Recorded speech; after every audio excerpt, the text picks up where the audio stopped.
Bom, então agora nós vamos dar continuidade aos nossos comentários da NBR 5626, que fala sobre as instalações prediais de água fria, e essa aqui é a terceira parte. Então vamos lá.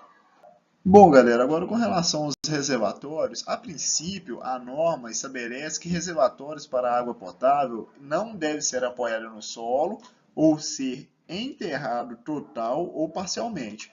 Porém, caso essa exigência ela não possa ser cumprida, na impossibilidade dela ser atendida, a norma estabelece que pode sim ser executado esse tipo de reservatório, desde que eles esteja dentro de um compartimento próprio, ok? E a norma estabelece que esse compartimento próprio ele deve haver um afastamento mínimo de 60 centímetros entre as faces externas do reservatório, lateral, fundo ou cobertura e a face interna do compartimento, ok?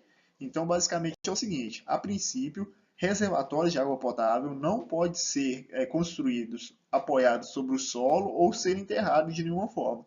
Mas caso isso seja impossível de ser atendido, você sim pode fazer reservatórios, construir reservatórios de água potável enterrados, desde que seja construído dentro de um compartimento próprio e seja obedecido um afastamento lateral mínimo de 60 centímetros entre a face externa do reservatório e a face interna desse compartimento. Bacana?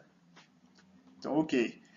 Já com relação às formas e as dimensões do reservatório, a norma estabelece que o mínimo necessário de um reservatório com relação à sua dimensão é o necessário para 24 horas de consumo normal da edificação.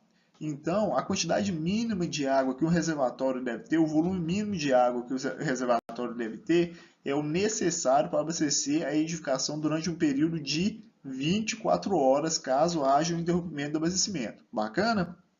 Isso, galera, sem contar o volume de água para combate a incêndio. O volume de água para combate a incêndio é uma reserva onde ela não pode ser considerada nesse tipo de dimensionamento, ok? E a norma também recomenda que para instalações unifamiliares de pequeno porte, o tamanho mínimo, a reserva mínima de água deve ser de no mínimo 500 litros. Bacana?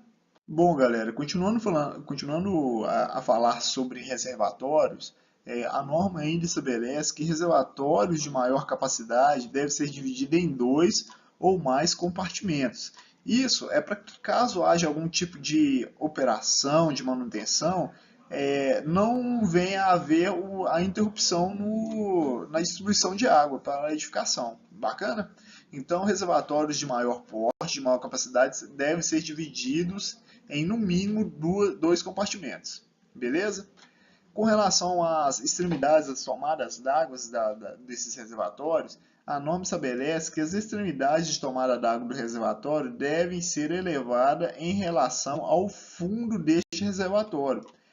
Isso tem o objetivo de evitar a entrada de resíduos eventuais existentes na rede predial de distribuição. Isso daqui é para manter a água num nível de qualidade um pouco maior, para evitar que seja captada aquela sujeira que fica no fundo dos reservatórios. Beleza? Aqui também faz um comentário sobre os reservatórios de pequena capacidade, onde que estabelece que essa altura, no caso de reservatórios de fundo plano e liso, deve ser de uma altura mínima de 2 centímetros. Já no caso de reservatórios de fibrocimento, essa altura é desejável que seja acima de 3 centímetros, beleza? Bom, com relação às instalações de água quente, a norma recomenda que a tomada de água da tubulação que alimenta o aquecedor deve ser posicionado em nível acima das tomadas de água fria. Isso, galera, serve para que caso haja a falta de água no reservatório, isso venha evitar o risco de queimaduras, beleza? Também estabelece também que as instalações elevatórias elas devem possuir no mínimo 2 unidades de elevação de pressão. Isso tem o intuito de, novamente, não interromper o abastecimento de água para edificação, caso venha a haver a manutenção ou ter que ser substituído uma dessas unidades, beleza? Bom, galera, com relação aos registros de fechamento, a norma ela estabelece, ela recomenda que esse registro de fechamento esteja presente ou eles sejam empregados em no mínimo 3 pontos da nossa instalação, que são eles: no barrilete, posicionado no trecho que alimenta o próprio barrilete, no caso do tipo de abastecimento direto, posicionado em cada trecho que se liga ao reservatório, na coluna de distribuição, posicionado a montante do primeiro ramal, sempre a montante, tá, galera?